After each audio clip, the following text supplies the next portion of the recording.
My father tried to molest me. I have to speak on this because it will help someone. I am heavily guided to say this. I have survivor's remorse.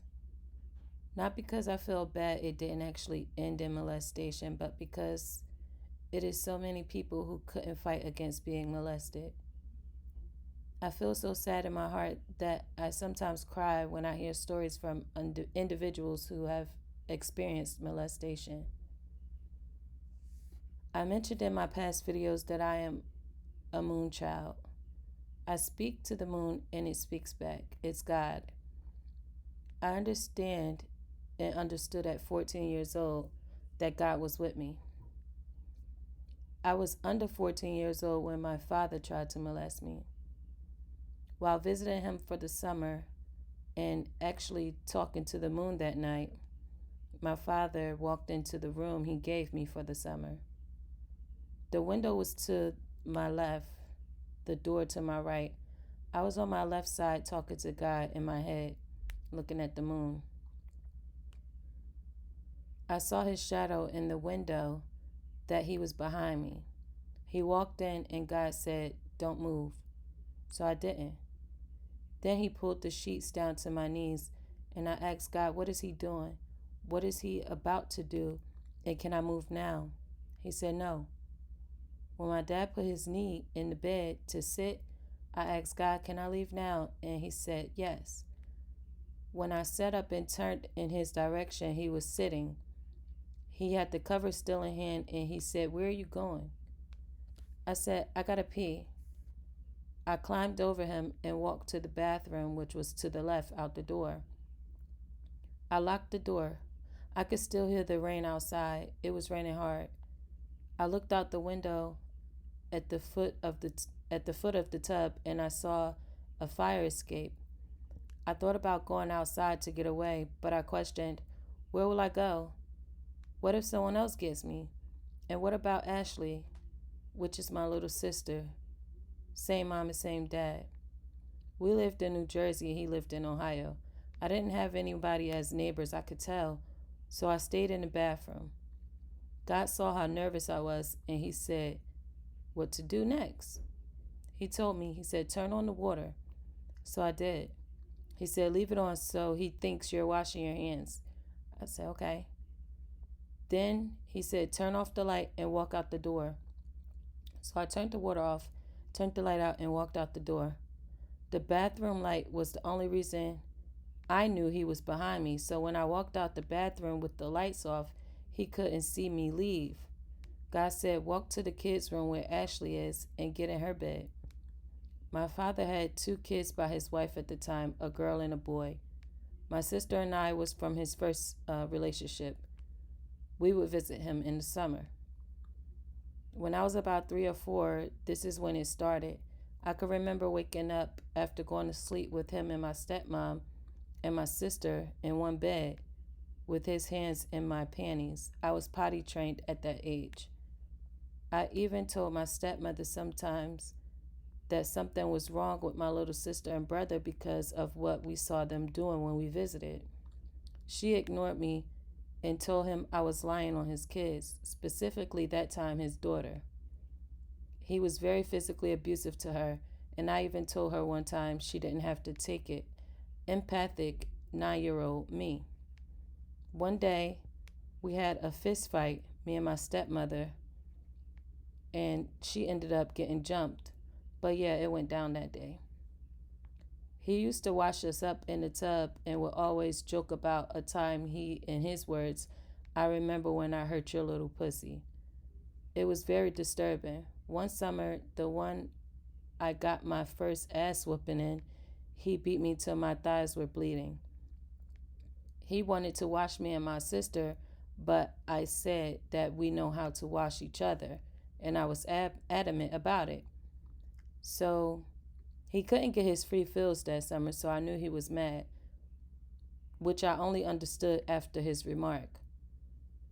Don't misunderstand, I only share this story because, for one, it was God who walked me through that and many other things, but 2, My story will help others hear God in situations that will change you. Mentally molested, change you mentally. Molested children are the most damaging to not only themselves but others too. Not because they want to, but because they've been hurt by someone they love, trusted, or someone they knew.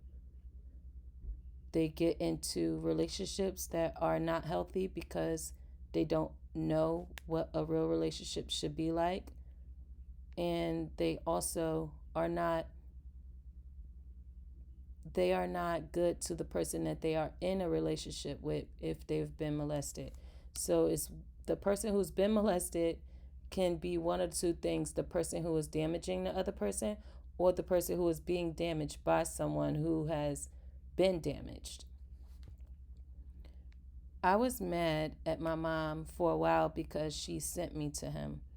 I was mad at her for not seeing how it changed me when I came back that summer. And I was mad that she still thought that him remember her birthday was something to brag about. Not only because of what he tried to do and have done, but because he never remembered mine or my sister. My sister and I are a day, a month, and a year apart. January 7th is mine, and February 6th is hers. He called me on January 6th and called her on February 7th. He was molested in a group home as a teenager. He doesn't think I know that, but I do. This message is to say there's a cycle. It has to be stopped. Hurt people, stop hurting others and just go to God and heal. And people who are on the receiving end to this, understand you can and need to protect yourself. Do not allow. Fight. Strategically fight. God will lead you. Don't fear. And don't feel bad for what happened to you. It's not your fault, it's theirs. I began watching over my family closer because of this, my friends and their kids closer. It really opened my eyes. I thought you would have to I thought that you would have thought and others would have thought I've never been hurt before. You never judge a person by their abundance because you never know what they had to fight to obtain that. Most of us abundantly gifted people been hurt and still had to fight and had fight in us and faith in us.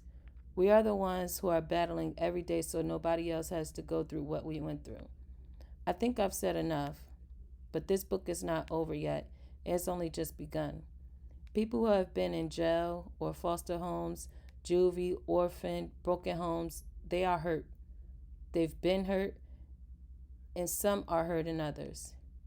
It doesn't have to be jail or foster care, but these predators are in the systems of these very things. Protect your kids, trust your kids, and I mean even down to school staff. A security guard tried to pay my first grader $5 not to tell me that he tried to pull his pants down in the school bathroom. I have a communication rapport with my boys. They're to tell me anything wrong or right because mommy is going to handle it. I reported it and they saw on camera my son running from where he told me he was and going to the office to tell. The office staff was not there or didn't listen to him, and the security guard was fired. But what about my baby? He was probably scared out of his mind at what almost happened to him. I'm sure my son wasn't the first he tried to get. He probably got away with it many times. This was in Trenton, New Jersey, P.J. Hill Elementary. I removed my son and God gave us a new home far away from there. Please listen to me. Watch out for these babies. Heal if you've been hurt. And number one, trust in God. He will never steer you wrong. You are never alone in any situation.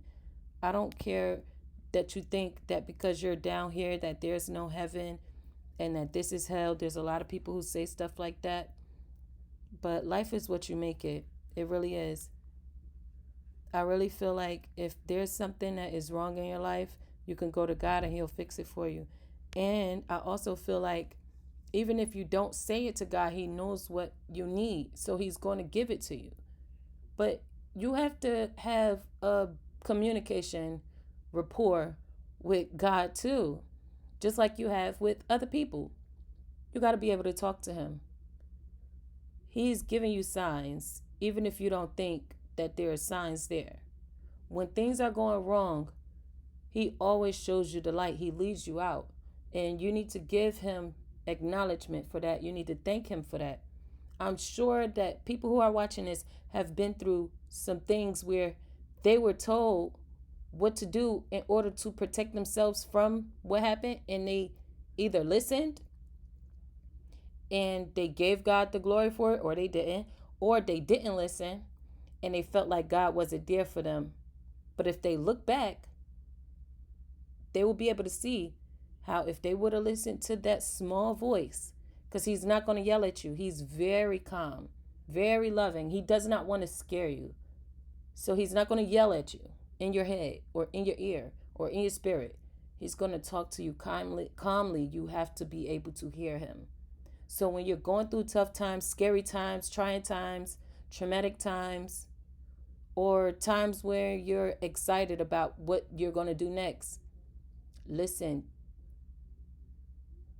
be still. It is the only way you're going to hear him.